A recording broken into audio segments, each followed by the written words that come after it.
listening to Breakaway on WGTS 91.9. If we're truly honest with ourselves and with one another, we have this faith, but we still but we doubt and we don't believe fully because we're humans. And I think sometimes in those times we need that encouragement from, something as simple as a song that's just saying, hey, just cry out to him. But he's our designer. He knows what we need, and he knows that love and forgiveness can absolutely heal and transform any situation. There's always another springtime around the corner. You may be in the worst winter of your life, but with God there's always a springtime still on the horizon. And sometimes you just have to hold on to get through the end of winter because you know if you hold on long enough and trust in God long enough, He'll bring a springtime that changes everything. Today on Breakaway. I believe that God is reaching out to people, and sometimes we don't even hear or recognize what He's saying to us. Continue to fight, trust in God. Believe that He is going to come through. It's time for Breakaway on WGTS 91.9. Good morning and welcome to Breakaway. I'm Claude Jennings. Glad that you decided to share some time with me this morning. If you want any information on Breakaway or to stay in contact with the show, maybe you have questions or comments, you can email us. The email address is breakaway@WGTS919.com. You can also follow me on Twitter. The Twitter handle is @ClaudeJRadio. So joining us this morning on Breakaway is Jody Williams. We're going to talk about his book, The Spirit Told Me What the Doctors Couldn't. And this is one inspirational story about survival, really, of a deadly disease and how the Holy Spirit helped diagnose what was going on when the doctors had no clue what was happening. Jody, thank you so much for joining us on Breakaway. Thank you. Thank you for giving me the opportunity to tell my story. Oh, yeah, no problem. So before we jump into your story and jump into the book, for those who may not be familiar with you, can you tell us a little bit about yourself, where you're from, what you do for a living? Is this your first book or anything like that? Sure. I own a consulting company helping small businesses to grow and be successful. And I do a lot of financial analysis for investors who are looking to grow a business. We live in Burke, Virginia, and go to McLean Bible Church. And yes, this is my first book. Oh, nice. Okay, well, great. Well, then let's talk about the book. The Spirit Told Me What the Doctors Couldn't. What's the inspiration behind writing this book? Why'd you write it? I wrote this book because it's a true story of what happened to me. I had a medical condition for over 15 years that was misdiagnosed. The end result was I got very, very ill and almost died. But God intervened to let me know what was wrong, and I was then able to tell the doctors and get a cure. So what you're saying is, so you were treated for something that wasn't what was ailing you, and you prayed about it, and God told you what was going on, and you told the doctors. Well, it's actually a little more complicated than that. Okay. What happened was this actually started way back in 1997. I was going to grad school at Virginia Tech, and I had been a very active person. I rode bikes, I walked all the time, and I also officiated basketball, baseball, and football. So I was a very active person. But then all of a sudden, without any change in my lifestyle, I gained a large amount of weight, about 90 pounds in 90 to 120 days. Oh, wow. I also started snoring so badly that my wife had to leave the bedroom every night after I fell asleep and go all the way to the other side of the house, closing the doors in between us so that she could sleep, but she said she still could hear me. Oh, man. So I went to the doctor to find out what was going on, and he did the blood work and normal tests, and he came back and told me that I had just hit that point in my life where my body stopped working properly. And I listened to him, and I said, look, how many calories a day would a person have to eat to gain 90 pounds in 90 to 120 days? And he looked at me and he said, well, I'm not sure, but I guess you did it. And so then I said, well, what about these stripes, these stretch marks on my side? I've seen other fat people, especially guys, and they don't have this. What's this all about? And he said, well, Mr. Williams, you grew so quickly that it stretched your skin, and that's what that is about. And so his diagnosis and his cure was for me to go to the gym, work out more, and eat less. Right. I really didn't think that was what was going on, but, you know, he was the doctor, so I took him at his word, and I started trying to do that. Unfortunately, that wasn't the end of the problems. I ended up getting a condition where my face was red all the time, and it looked like I was sunburnt. And so people would ask me all the time, were you out in the sun yesterday? And what I was later told was that I had rosacea. Then I ended up getting kidney stones and back problems. I was diagnosed with sleep apnea. That was the snoring problem. Diabetes. All these things started happening, and they started piling on one another. And I would get diagnosed for the condition, given medicine that would control my condition, but no one looked at everything and said, well, does any of this make sense? Does this make sense? And is it really pointing towards something else deeper underlying that is causing all of this? One of the things that happened that really should have set off some signals, I feel like, is at the age of 32, my testosterone completely disappeared. Oh, wow. I was feeling just completely wiped out and went to the doctor to find out why. He did a test and told me that I had testosterone level of an 80-year-old man. Oh, wow. And so they put me on shots for that, and I was getting testosterone shots every 3 to 4 weeks. But unfortunately, this was a pattern of health care that I got starting at, say, 30 years old, where when I would walk in, there seemed to be a bias. A fat person bias. When I walked in, the doctors automatically knew, okay, this person is overweight, he's not eating right, he is not working out, and that was their simple diagnosis. It went automatically to that. So just because they saw you, they just automatically assumed it was wrong. They didn't even try to diagnose it properly. Exactly. Exactly. And so I hired a dietitian, I hired personal trainers, and we would work out together, very, very hard workouts. I was doing it 6 days a week. I'd work out and lift weights 3 days. I'd do aerobics for 3 days. And it would be 45 minutes to an hour each of these workouts. And my weight stayed pretty much the same. Wow. When it first hit, I ballooned up to about 280 pounds. And it ended up stabilizing between 250 and 260. Wow.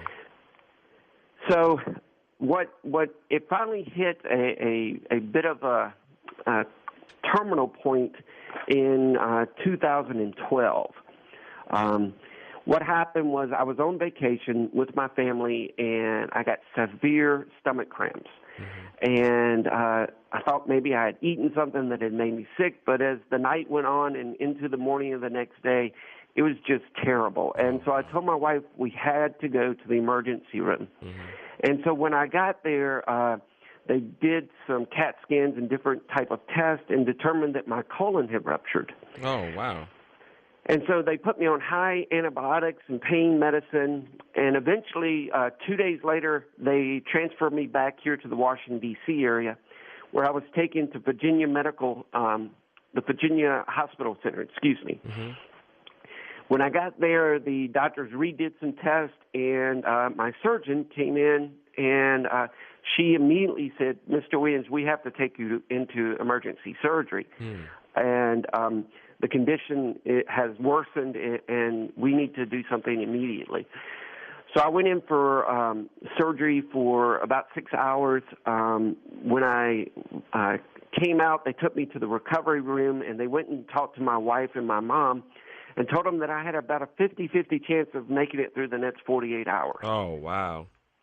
Now, while they were being told this, I was in the recovery room, and the nurse was talking to me, asking me about my pain levels, telling me to start breathing more deeply, and that's when I heard a voice, a voice that was above my head and behind me, and this voice told me, you have something wrong with your pituitary gland. You need to tell the doctors you have something wrong with your pituitary gland.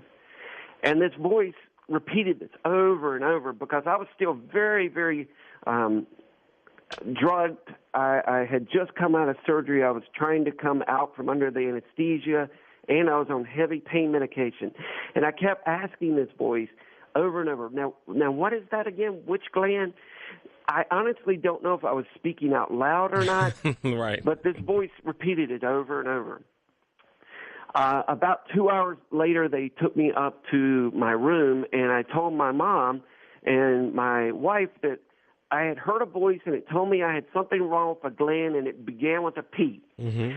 And we went back and forth, and finally we figured out it was the pituitary gland, and we asked the nurses, is there anything on his chart about checking his pituitary gland? And they said no, that it wasn't. And when I told them about the voice, they looked at me very skeptically and said, look, a nurse wouldn't tell you something like that. You're too drugged. And they would write it down on your chart. You must have just imagined this. Mm-hmm. And so I was really too tired and weak to disagree at that point. But about 2 days later, I gained my strength back. Mm-hmm. And I did an internet search. And when I did, it popped up a condition called Cushing's disease. And Cushing's disease results from having too much of the hormone cortisol in your bloodstream. It's a normal hormone that's in the body, and it helps to regulate your mood. It helps to regulate your blood circulation and also metabolism. But when you have too much, what happens is the body secretes a lot of adrenaline because it thinks that you're in a situation that's very stressful. You're in danger. And so it affects the heart and blood pressure. You get high blood pressure. You get diabetes because your metabolism starts messing up. It affects the sexual organs and function. That's why my testosterone went away. Mm-hmm. Other symptoms are you get the purple stretch marks that I mentioned. You get fast weight gain. You have acne on your face and back, muscle weaknesses. I would pull a muscle so easily, and I actually ended up with some broken bones, broken ribs because of just lifting things, and they would all of a sudden pop. Again, something that shouldn't be happening to a young man. Mm-hmm. And these just continued until eventually this happened, and it was very, very serious. So after I found this and I looked at all of the symptoms and I checked off every single one of them that had anything to do with a male, when the doctors came in, I told them, I said, I believe I have this condition. Mm-hmm. I believe this is what that voice was telling me. And so I repeated what the voice had told me. I showed them all the symptoms, and they agreed that, hey, maybe something else is going on here. Mm-hmm. One interesting thing the doctor pointed out that was kind of different about me is that all of the fat on my body was underneath the muscle mass of my stomach. It was inside the body cavity. And it was actually wrapping itself around the major organs, which is a very, very dangerous situation. Mm-hmm. And so she said, well, that is what I saw when I opened you up. And so she agreed that once I was stable and I was able to go home, that she would refer me to an endocrinologist. Mm-hmm. Eventually, I did go home, but I had major complications. I ended up back in the hospital 2 more times, had to have the surgery basically done over again because of my body sort of strangling the stoma that they had to put on my body. And about 6 weeks later, I was finally able to go home and stabilize. Mm-hmm. At that point, she referred me to an endocrinologist, and I showed her all of the symptoms and everything. She ran a couple of tests and agreed that it looked like I did have Cushing's, but she didn't want to do any further testing until I had my reconstructive surgery. Right. Because they had to basically create a colostomy in order for my body to heal. They couldn't put me back together. Mm-hmm. So she wanted to wait. But I didn't feel like that was the right thing to do. I had been suffering with this for 15 plus years. So I pushed back, and she refused to do any more, so I fired her. And I went to a new endocrinologist, actually the head of endocrinology at that group, and showed him all of my symptoms and everything that was going on. And he agreed that it was without a doubt that I had Cushing's disease, and he immediately transferred me to NIH. Wow. You're listening to Breakaway. I'm Claude Jennings, speaking with Jody Williams, author of The Spirit Told Me What the Doctors Couldn't. And we're just going through the story. And so now you've got this new doctor, you're at NIH, and then what happens? So NIH ran some additional tests and then put me into a study on Cushing's disease. And I agreed to be part of a research study to get to the understanding of how this disease affects the body, how to find it more quickly, and then also if they could figure out what was causing these conditions to start happening in people all of a sudden like it did with me. What they found was that I had a tumor on my pituitary gland, and that I needed to have it removed in order for me to be cured. I had that surgery in April of 2013, but it was amazing because I was able at that point to look back through my life and see how many times God had protected me. Wow. Yeah. He had brought people into my life the personal trainers who were willing to work with me and continue working with me, even though we weren't seeing any real advances in me losing weight. Because I was able to keep my strength up, I was able to withstand some of the worst effects of this disease. When I was at NIH, they told me anyone that had this disease for longer than 3 to 5 years were normally disabled and unable to walk. So they were asking, do you need help walking? Do you need help dressing? And when I said no, they were astonished. They wanted to know how I was able to keep from being in that bad a condition. Wow, that is so powerful. And so, I mean, you say you were able to look back and say, I mean, these are things that this disease literally over the years, over that period of time, should have taken you out, but it didn't. And you just see that and attribute that as God's grace just working in your life and sustaining you through this. Absolutely. Wow. Absolutely.